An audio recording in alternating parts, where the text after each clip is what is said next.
Aló, muy buenas tardes con todos. Con respecto a los 11 años de la Constitución de Montecristi, cabe hacer un análisis bastante interesante. Lo que pretendo hacer con esta pequeña charla es historizar la independencia judicial, tratar de verla desde una evolución de tipo histórico en nuestras constituciones, en el desarrollo legislativo posterior y una serie de eventos que hicieron o que marcaron idea para hacer unos cambios de modelo con respecto a las estructuras de justicia y, entre otras cosas, a las garantías para proteger la independencia. Pero primero quisiera empezar con una idea importante con relación a qué debemos entender o en qué contexto se encuentra la independencia judicial. La independencia judicial tiene un sentido ius fundamental y tiene también un sentido político, un sentido ius fundamental en el punto en el que es parte o compone la tutela judicial efectiva, compone, desde luego es una garantía del debido proceso, es una posibilidad de lograr la imparcialidad de juzgados y tribunales, pero adicionalmente tiene un sentido político porque logra el equilibrio entre poderes. Entonces, lógicamente, el desarrollo del sector justicia en los organismos o en los estados de herederos del derecho continental europeo, nos vemos en con un marco de un desarrollo menor de la función judicial, del poder judicial, como podríamos verlo en los pares anglosajones. Pero en este contexto, ¿cuál es el contenido material de la independencia judicial como principio o como elemento configurador de un derecho? Si ustedes se fijan en este cuadro, es un cuadro de hecho por un autor argentino, Sebastián Linares, que justamente menciona el contenido de la independencia judicial. La independencia judicial como tal es una ruptura de vínculos. La decisión judicial puede verse influenciada por una serie de vínculos no queridos por el sistema, y de tal suerte que la independencia judicial tiene una serie de garantías atrás que rompe esos vínculos y protege los únicos vínculos aceptables por el sistema. Si ustedes ven en la parte superior de la gráfica, se encuentra una serie de vínculos rotos del juez individual con partes, con el gobierno, con la legislatura, con medios de comunicación o con cualquier otro agente externo. El sistema jurídico lo único que quiere es que el juez esté vinculado a las fuentes de derecho, al uso del sistema de fuentes y a los hechos debidamente probados en el proceso. Este es básicamente el contenido material de la independencia judicial. Y por ello, si bien es cierto que muchas de nuestras constituciones no mencionaron la independencia judicial con este nombre, pero existieron una serie de garantías periféricas que iban con esta finalidad. ¿Con la finalidad de qué? De romper vínculos. Que existieran vínculos externos que incidieran en la decisión, pudieran por medio de estas garantías romperse o mitigarse el riesgo de que existan. Ejemplo de ello es, y la siguiente diapositiva, si son tan amables, es un pequeño recuento con respecto a algunas constituciones que no mencionaron la palabra independencia como tal, pero sí desarrollaron ciertas garantías. A partir de esto podemos llegar a decir que el desarrollo de la independencia judicial es como tal el desarrollo de las garantías para que ésta logre ser vigente. Un ejemplo, la Constitución de 1843, que menciona la idea de que solo serán destituidos los jueces por sentencia o suspendidos por acusación. La siguiente de solo serán destituidos por causa legal. La siguiente, prohibición de interferir en actividades judiciales. Si ustedes se fijan en las dos primeras, protege una garantía que es relacionada con o está conectada con la relación estatutaria entre el juez y el Estado. La idea de que el puesto del juez en el servicio no se vea afectado por cualquier vaivén político estableció o llevó a consecuencia de que los constituyentes en su época erigieron una garantía que protegía la independencia judicial, tal vez sin tener una idea clara de qué era lo que estaban protegiendo, pero consideraron ya en esa época lo importante que era. Posteriormente vemos que en la Constitución, primera Constitución de la democracia, se menciona la idea de que los jueces son independientes en sus funciones. Pero esto es un punto importante. El ejercicio democrático que hemos realizado desde la última dictadura se concentra en una ola de reformas, por favor la siguiente diapositiva, una ola de reformas judiciales en América Latina. Producto de una serie de contactos con estructuras europeas y con intereses, lógicamente, de inversores extranjeros en la región, a partir de finales de los 80s finales de los 70 y en los años 80 iniciaron a nivel latinoamericano un montón de mecanismos de reforma judicial, que básicamente tenían dos aspectos o dos perspectivas. La primera de ellas era un mejoramiento en la infraestructura. Pasábamos de una época donde la población rural se había desplazado a las ciudades y requeríamos más cuestiones relacionadas con el acceso a la justicia. Pero además de esto, un montón de mecanismos se implementaron en la época, se ensayaron muchos modelos para lograr proteger al juez individualmente considerado. Entonces, en este contexto, aparece la Constitución, la primera Constitución de nuestra última democracia, pero cabe indicar que un examen internacional posterior demostró, entre otras cosas, el verdadero estado de la justicia a inicios de los años 90. Este es un libro que se llama The Administration of Justice in Ecuador. Es un libro del año 1993, escrito por dos investigadores de la Universidad de Florida, que era Laura Chinchilla y Peter Schott, que posteriormente Laura Chinchilla fue presidenta de la República de Costa Rica. Pero en este texto se denunciaba que la estructura judicial ecuatoriana era una estructura judicial que pecaba de poco prestigiosa, por lo tanto no iba el mejor elemento jurista, o sea, los mejores abogados no se interesaban en ingresar a la función judicial por el poco prestigio que tenía. Adicionalmente, con una carrera judicial erosionada, y lo peor, que era lo más terrible, es una denuncia sobre los altos índices de corrupción. Una de las razones que salen de este estudio es una desatención con relación a la administración de justicia, es decir, la estructura o el órgano o los órganos administrativos. Estamos en un contexto en que las Cortes Supremas se dedican a la administración también de juzgados y tribunales. Esto llevó a ensayar un modelo europeo que después tuvo mucha fama en América Latina, que es los consejos de la magistratura.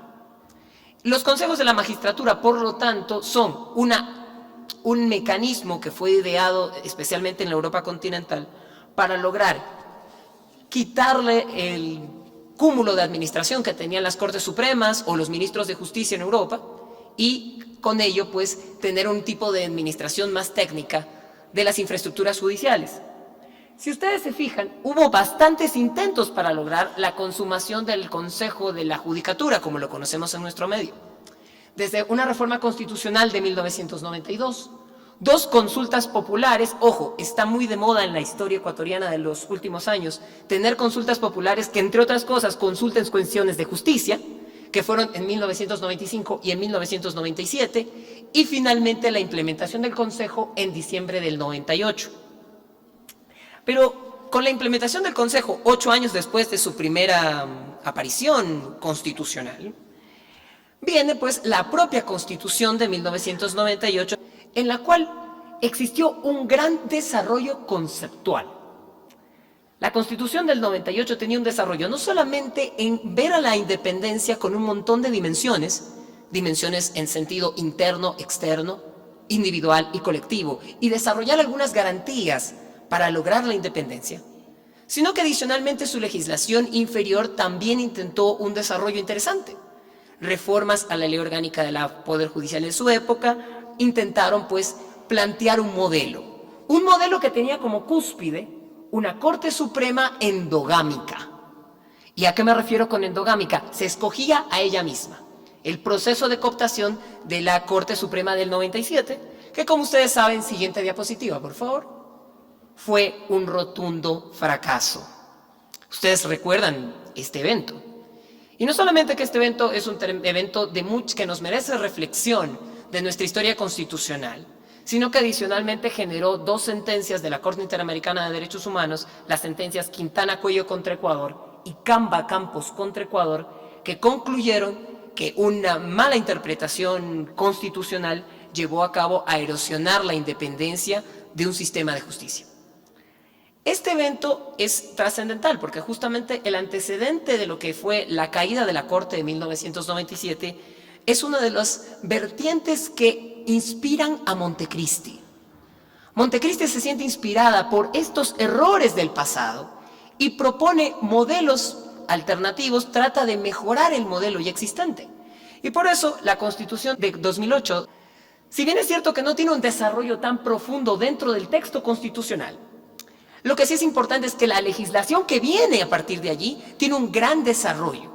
El Código Orgánico de la Función Judicial, unido con las reformas procesales que existieron, con la aplicación de la implementación de la oralidad y de la unidad jurisdiccional, iban todas enfocadas a proteger el principio.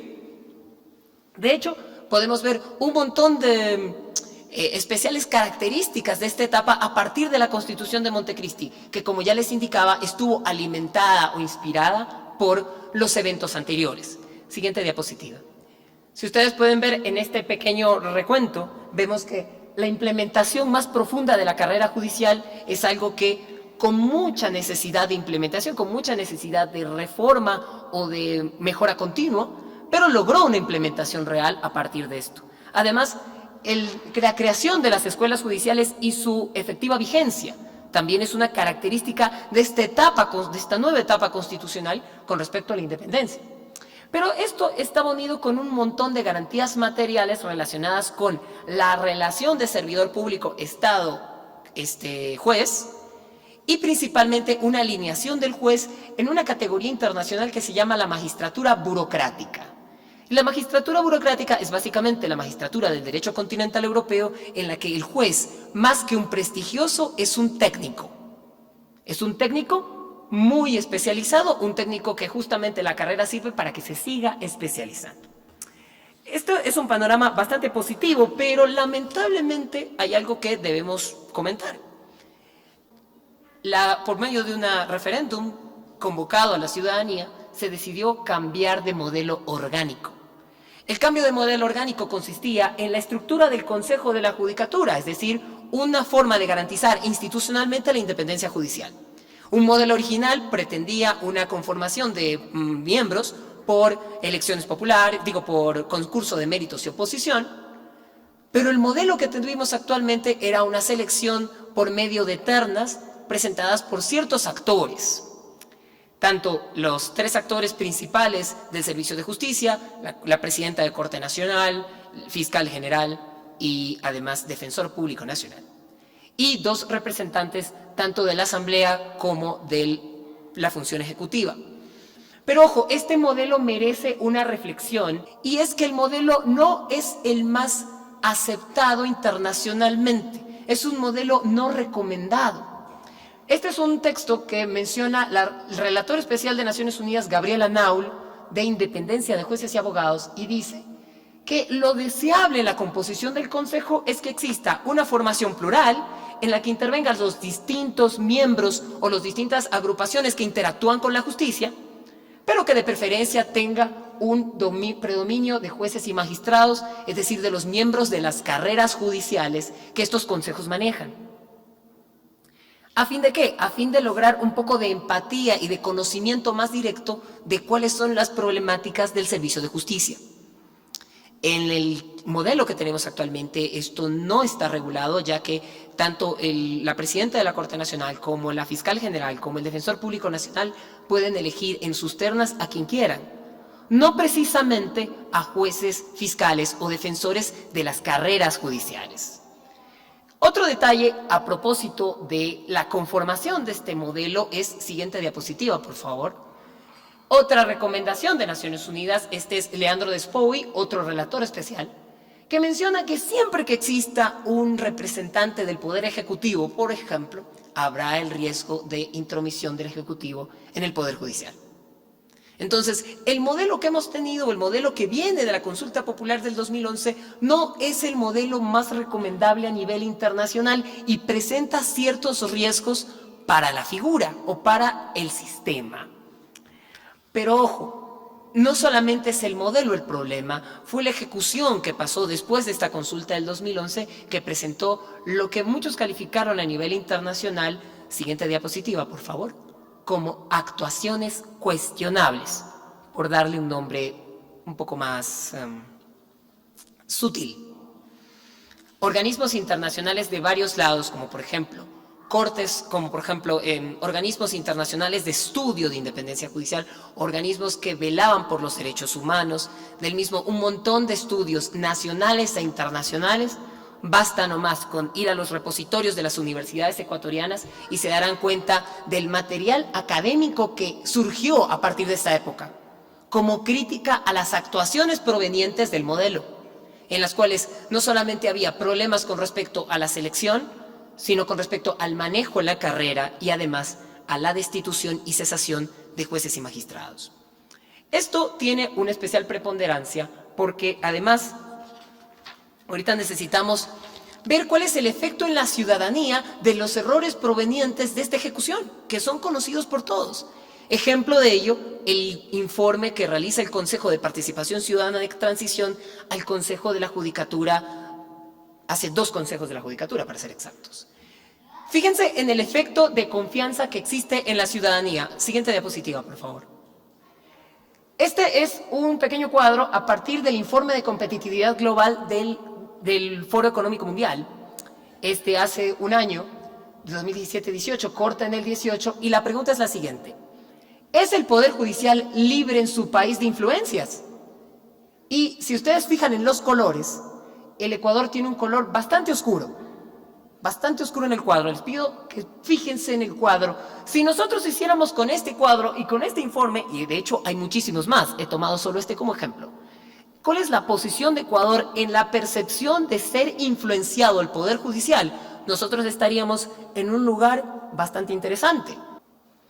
Nosotros a nivel latinoamericano estuviéramos en el 3er lugar de mayor percepción de influencia sobre la justicia, solamente superados, me parece que por Venezuela y por Nicaragua.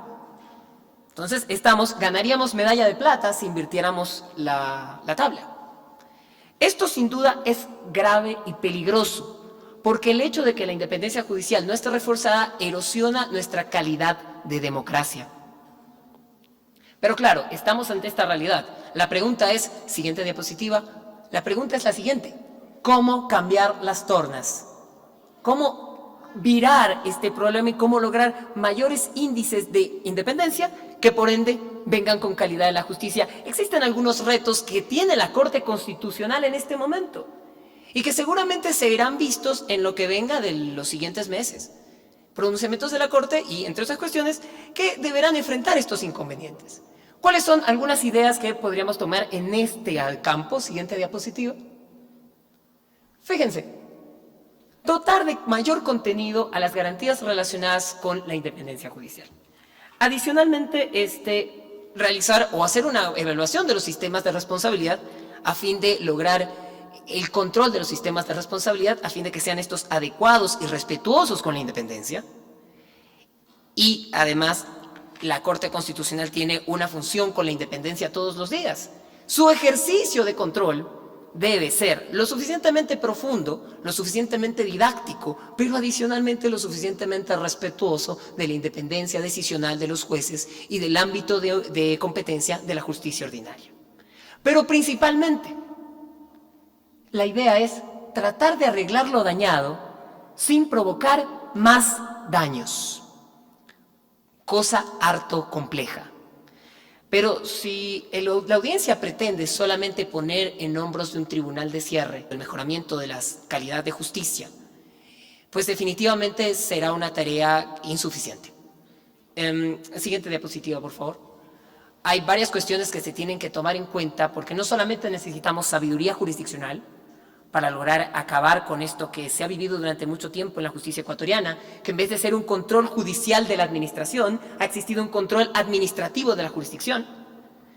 Pero además se necesita voluntad política.